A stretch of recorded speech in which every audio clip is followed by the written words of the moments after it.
Okay. Welcome. This public hearing is now open. It's exactly 10:02. I am Robin Finnerty from the County of Monroe Industrial Development Agency, and I have been designated by the agency to be the hearing officer to conduct this public hearing. We are here to hold the public hearing on the Vistas projects. The transcript of this hearing will be reviewed and considered by the agency in determination of this project. Notice of this hearing appeared in the Daily Record on January 5th, 2026. Vistas at Strong LLC, Vistas at SA LLC, Vistas at Montgomery LLC, and Vistas at Highland LLC have requested that the agency assist with a certain project located at 1100 South Goodman Street, 1114 South Goodman Street, 1122 South Goodman Street, and 1110 South Goodman Street in the city of Rochester, New York, 14620. The project includes the renovation and modernization of the existing improvements located on the foregoing properties and construction of 2 buildings thereon, which will contain in the aggregate approximately 136 residential units, flexible office suites, banquet, chapel space, shared gym and wellness amenities. At least 20% of the residential units will have rents averaging 60% of the area median income based on household size. The proposed financial assistance contemplated by the agency includes New York State and local sales and use tax exemption benefits, partial mortgage recording tax exemption benefits, and partial real property tax abatements. All those in attendance are required to register by signing the sign-in sheet. You will not be permitted to speak unless you have registered. If you have a written comment to submit for the record, you may do so. Written comments may also be delivered to the agency at 50 West Main Street, Rochester, New York, 14614. Please note, the purpose of this hearing is for the agency to hear all persons with views in favor of or opposed to either the location or nature of the facility or the proposed financial assistance being contemplated by the agency. Therefore, the representatives of the agency will not be responding to comments, but will answer clarifying questions about the project and or the financial assistance.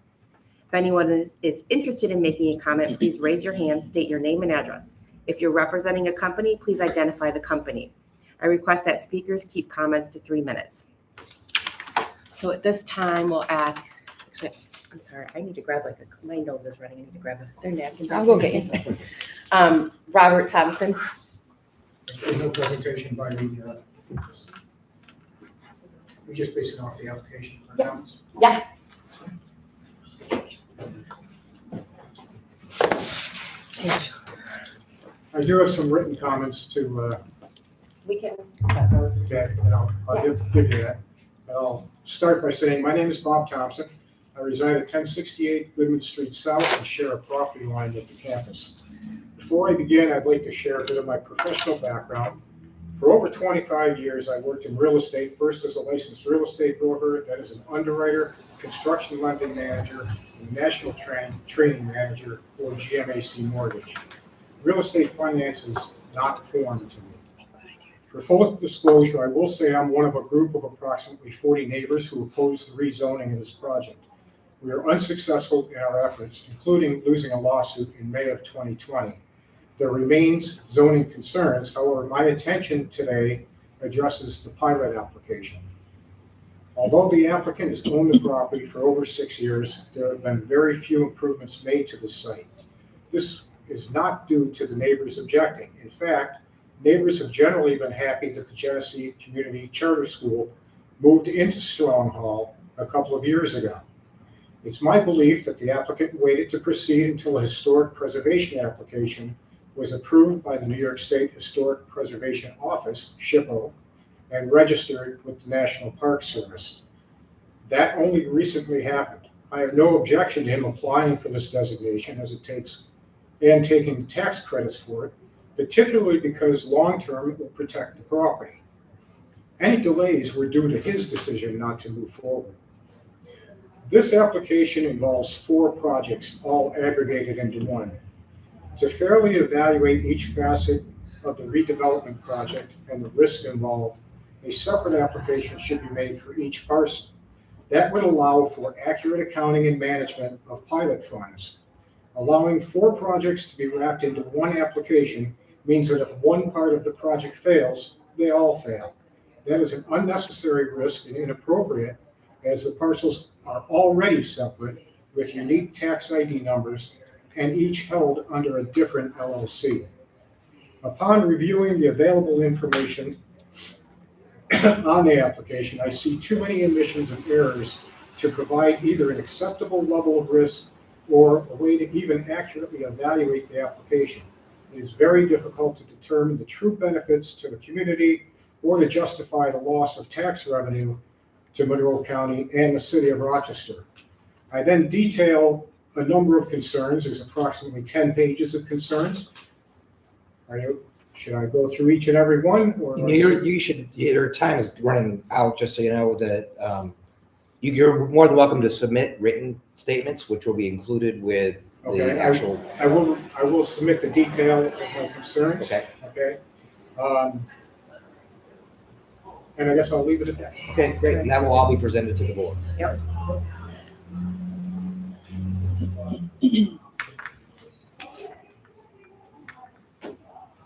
Robin, did you want to?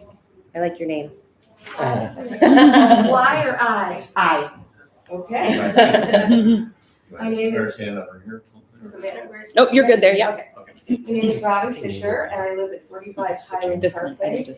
And my property backs up to this development. And Bob said a number of things that I was going to say, but this comes from my heart. I just feel this man is not trustworthy. He owns the old Sheraton downtown, which is in total disarray. It's an eyesore for the city, and it has not been taken care of. The Irondequoit Mall, which he's owned for a long, long time, is only partially developed. And I worry that our property above, the property above us will be partially developed forever. I exaggerate, but it upsets me that it won't be done quickly to upset all the, with the construction and everything. I feel personally that it's not being taken care of well, the property right now. My massage therapist is on the 3rd floor of the strong, strong. And the elevator has been broken for over a year. And there I am trudging up like 3 flights of stairs, and I don't understand how he could rent a place if there's no elevator, how it would happen. It's not even handicap accessible anymore. He gives away extra rooms to people his tenants that need it, but a 2-for-1 plan isn't like really a good business plan. So I just feel that he's not entitled to government funds at taxpayers' expense. And some of the other things that he hasn't come through with, he said he was going to develop the dormitories at the end of the property so he could get some stream of revenue to help build the other property. That's never happened. There's nothing else that's happened. And I don't see where 45 permanent jobs. I would like that explained, how that's going to arise out of this development. Yeah. Over 10 years. Over 10 years. So those are my personal thoughts. Thank you.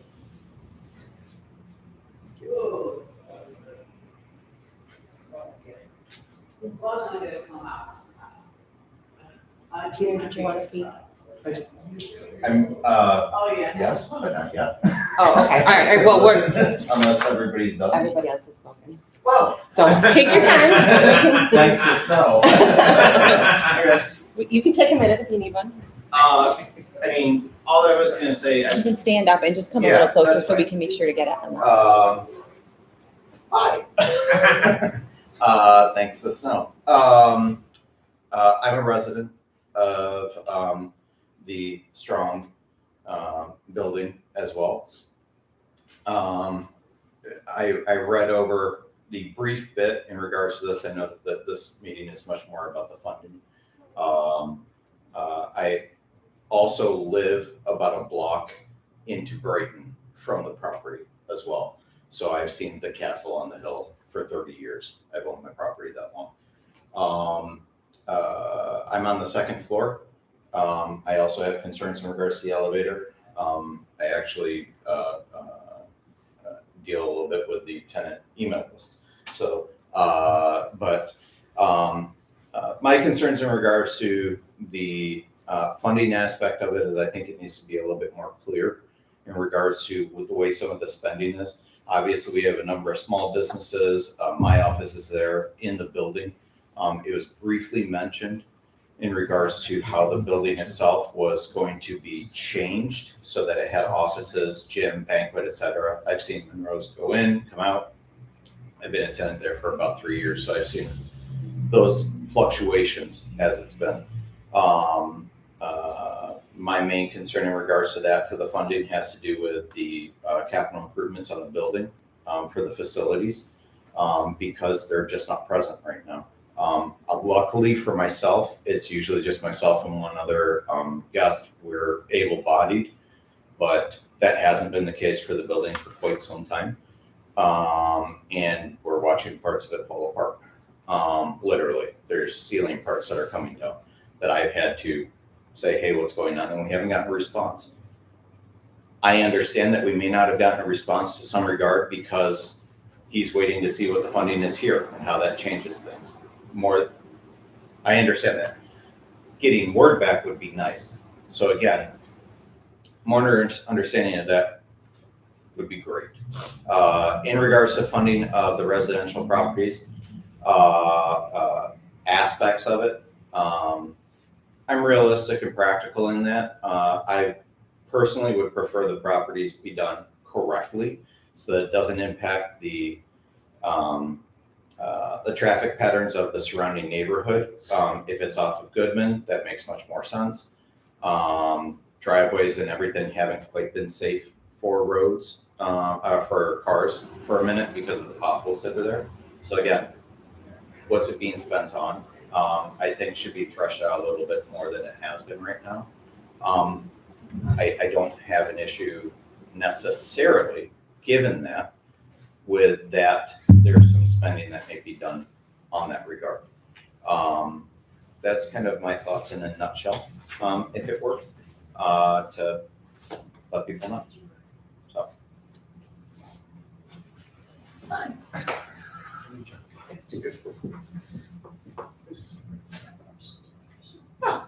Okay.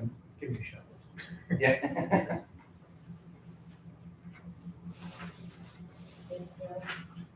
All right, given the weather, I think we'll kind of just hang out a few more minutes. See if anyone else shows up. I just showed up, so. So everybody who wanted to speak already spoke. Oh, no, you can sit wherever you want. Can I ask a question? So when our project gets approved and they say it's gonna create 100 permanent jobs in X amount of time, and that time passes and there are only 50 jobs created, what does Comeda do about this? Do they police it at all? Yes, it's monitored annually. And then do they take money away from them, or what? Depends on the situation. It is analyzed and reviewed by the compliance committee. And there's different scenarios that come out of it. One being a waiver could be granted if the developer, project owner has made a case that these were our circumstances. And the approval process, you have the public hearing today, and then I assume the board, when the board meets to make a determination on it. Mhm. Okay, and that's next week. Okay. And did you want to speak?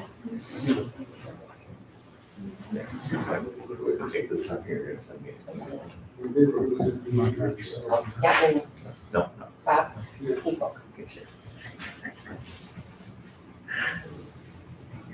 So you guys are all on the first floor now? ED is community development and planning around the side. Or are you guys down here? We're on the first floor, yeah. Is Anna down here too? No, she's upstairs. Robin and Anna are upstairs. We separated. Yeah, room there. Was there changes made to it? This is an old city hall. Is this new? Yeah. Years, I mean, it's I haven't been been here since for a while. before COVID, like in 2019, we moved in, I think. Sorry. You haven't been here since then? Do you want to see?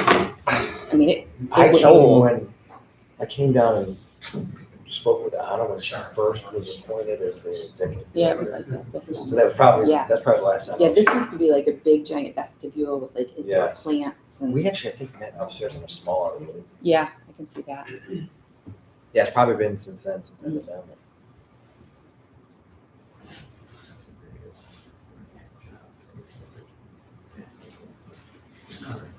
How's Kevin doing? He's good. Kids are good? They're all home today. So I was like, bye-bye. Yeah. Tommy's like, can I go get Dunkin' first? And I was like, you don't need to go out in this weather to get Dunkin' for you. My daughter's in town. Eat For her something. last, she's 25, her last internship, whatever they call it, for occupation. Yeah. I said, you want to come to dinner last night? She's like, well, I'm going to a friend's house for a sleepover. I'm like, well, did you ask my permission? She's 25, mind you. And I'm good friends with her parents, so I said, make sure Emma's in bed by 9:30. She brushes her teeth and washes her face. She's like, No "Dad, sugar. stop." Yeah. That's funny.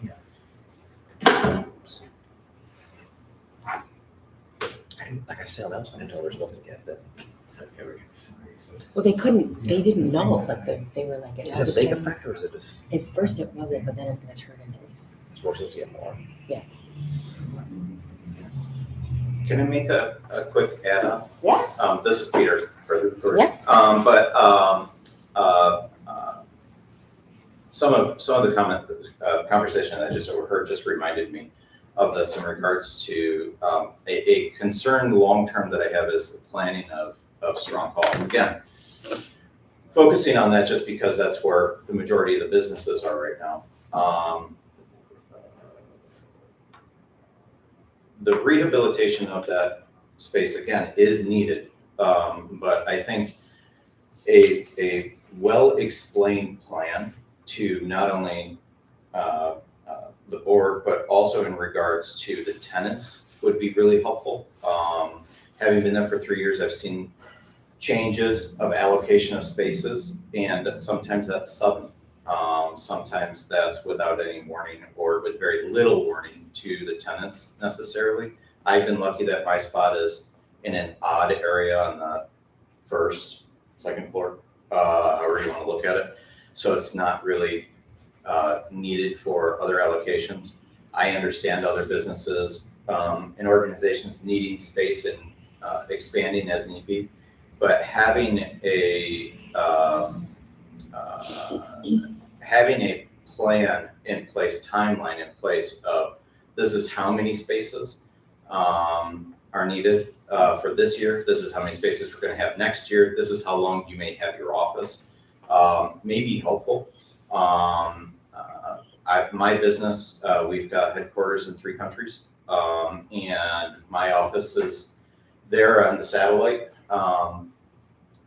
If we wanted to just stay there or not, it's nice for us to know instead of having to figure out, hey, in 3 months I got to find another office in Rochester. I'm slightly selfish in the regards that it's 2 blocks from my house, so I kind of like that. I love the view, but I'd also like to know if, for practical purposes of either hiring more or anything like that, if I can plan on it being there for another couple of years or not. I don't know, and it's vague, what the rehab timeline is for Strong Hall. That might change that. It'd be helpful for me as a business. I am more flexible because I have the ability to do that. There's a lot of very small businesses, single persons, that are in the building as well that may not be able to do that. And aside from the elevator aspect, being told, we have the building itself is getting rehabbed as a neighbor. I'm fantastic with that because it'll look better, it'll be used. But as a business, am I going to get pushed out or not? That's kind of important for all of us. And just some visibility in that would be great, even if it's not something that is pleasant, at least for us to plan, hey, in 2027, we're going to be getting rid of offices on this floor or something of that nature. Not that anybody here would want that as a business, but knowing that ahead of time would be really, really good. Normally speaking, about this time is when I'm looking at lease renewal in the building. I haven't gotten in touch back on that. So that makes me a little nervous on what's going on, quite honestly. Now, it's a small office over there, and I get that. I have a very good rapport with the office in that regard. So I know that they may just be behind because of the holidays. But I don't know that because of everything that's going on in regards to the loans and the rehab of the building. So that's my other concern in that regard, and I'll kind of leave that hanging because it's kind of hanging. So I appreciate that. Oh, thank you.